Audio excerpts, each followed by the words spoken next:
لیکن ہم اپنی ماں سے محبتیں نہیں کرتے.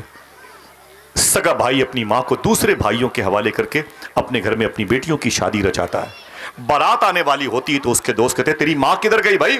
وہ کہتا ہے ماں کا نام مت لینا. بولے کیوں؟ بولے وہ چھوٹے والے بھائی کے بہکاوے میں ہے, اسے میں نے گھر سے باہر کر دیا ہے. تو دوست کہتے ہیں پاگل ہو گیا ہے, پوری دنیا تجھ پر لعنت کرے گی, بلا کے لا اپنی ماں کو, چل چل, بارات آنے سے پہلے تیرے گھر میں تیری ماں کا ہونا ضروری ہے.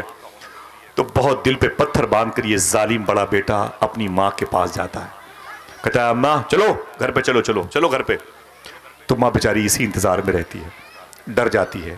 سنیں, جو مائیں اپنے بیٹوں کو دیکھ کے ڈر جائیں ان کے بیٹوں کی خیریت نہیں ہے میدان محشر میں. جو مائیں اپنے بیٹے کو دیکھ کے کانپ جائیں ان کی اولادوں پر ہمیشہ لرزہ طاری رہے گا. سمجھے, ماں اٹھتی ہے, ٹوٹی ہوئی چپل سمیٹتی ہے, اپنی چھوٹی سی لاٹھی اٹھاتی ہے, میلے کچیلے دوپٹے میں چل کر کے اپنے بڑے والے بیٹے کی بیٹی کی شادی میں اس گھر میں آگے کنارے پر بیٹھ جاتی ہے. بھائی صاحب کی بیوی نے دیکھا تو گرج پڑی, بولے پھر بڑھیا آ گئی میرے گھر میں. یہ سنتا رہا, بولے چپ رہو, 2 گھنٹے کے بعد چلی جائے گی. یہ ماں جسے اپنے سر پہ بٹھانا چاہیے تھا, آج اس گھر میں اس کی عزت نوکرانی جیسی ہے. کسی نے ایک گلاس پانی کی نہیں پوچھا. پورے ملک کے لیے, پورے شہر کے لوگوں کے لیے کھان پان کا انتظام, 20-20 لاکھ روپے کے کھانے کا انتظام کیا گیا, لیکن ماں کے لیے ایک روٹی نہیں دی گئی. ماں بیٹھی رہی, اپنی عمر کی عورتوں سے بات کرتی رہی. جب زیادہ دل تڑپا, ذلت نظر آئی, تو اپنی چپلیں سمیٹ کر کے لاٹھی کے سہارے سے اپنے گھر واپس چلی گئی اور روتے روتے بھوکی سو گئی. جب کسی نے کہا کھانا کھا لیا, کیوں روتی ہو؟ تو وہ کہتی ہے آج میری پوتی ودا ہو گئی اس لیے روتی ہوں.